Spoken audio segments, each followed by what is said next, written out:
Siyempre, gumamit po tayo ng orasyon ng pagtuklas sa mutya. Kaya pinagkalooban po tayo. Siyempre, manalangin po tayo sa Panginoon Diyos Amang number 1 para po tayo pagkalooban, para makabisa po yung orasyon na gamitin natin. Yung gamit na pong orasyon ko ay Maestro Virgo Toksaksit. Welcome to my YouTube channel mga kaibigan. Maraming salamat sa nag-share sa aking vlog. At maraming salamat sa walang sawang suporta sa aking channel. At maraming nag-PM sa aking YouTube channel.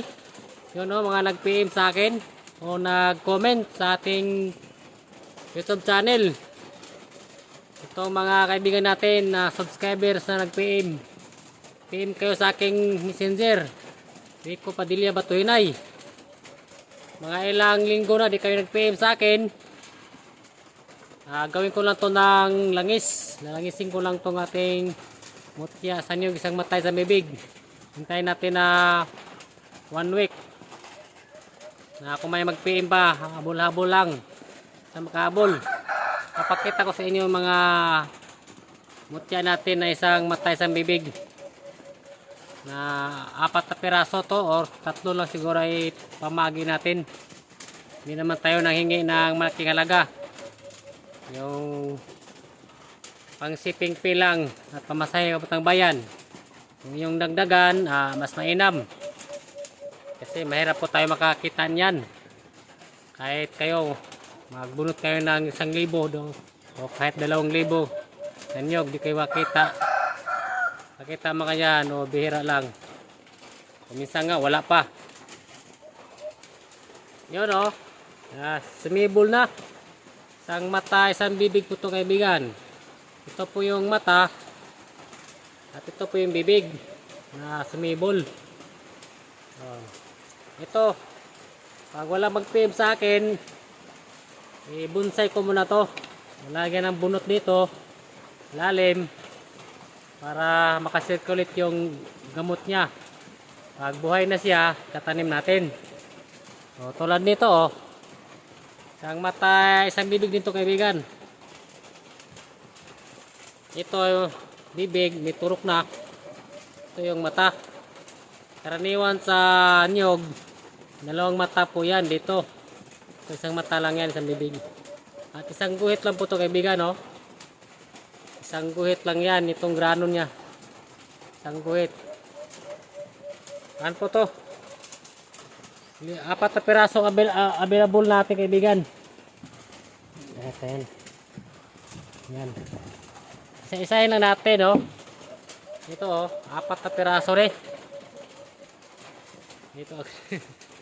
Ito 4 na piraso to kaibigan Yan Ang matay sa bibig din yan kaibigan.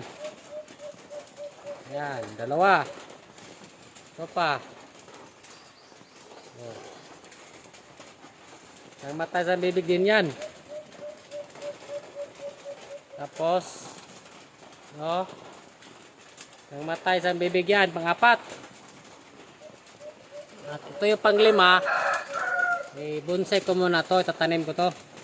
Itong 4 na piraso lang available natin ngayon. Itong 4 na to. Kung wala mag-PM sa aking messenger, Rico Padilla Batuhinay, nalangisin ko to.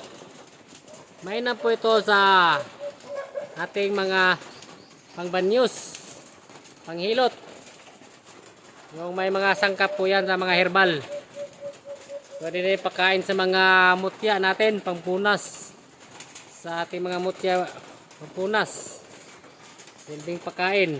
Yung tao nga nabubuhay sa pagkain. Ating magamit kailan din ng pagkain.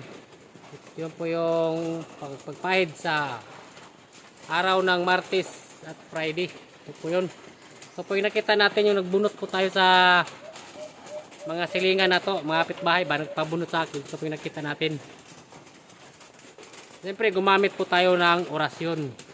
Ng pagtuklas sa mutya. Kaya pinagkalooban po tayo. Siyempre manalangin po tayo sa Panginoon Diyos Amang number 1 para po tayo pagkalooban, para makabisa po yung orasyon na gamitin natin. Yung gamit na pong orasyon ko ay Maestro Virgo Toksaksit. Panggitin mo lang yan sa 3 beses. Masindhing nais ay pagkaluban mo sa'yo, ho. Ito naman, no, prueba talaga na pinagkaluban tayo.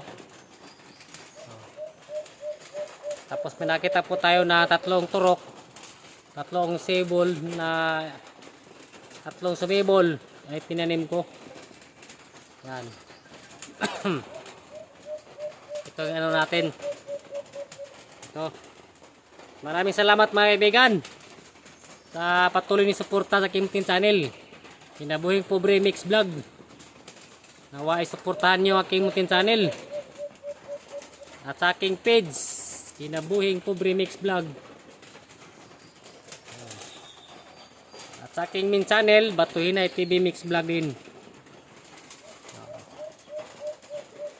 Sa muli mga kaibigan, dito na lang dito na lang yung ano natin vlog. Hindi mo natin masyado habaan kasi may rapat tayo mag-upload. God bless us all.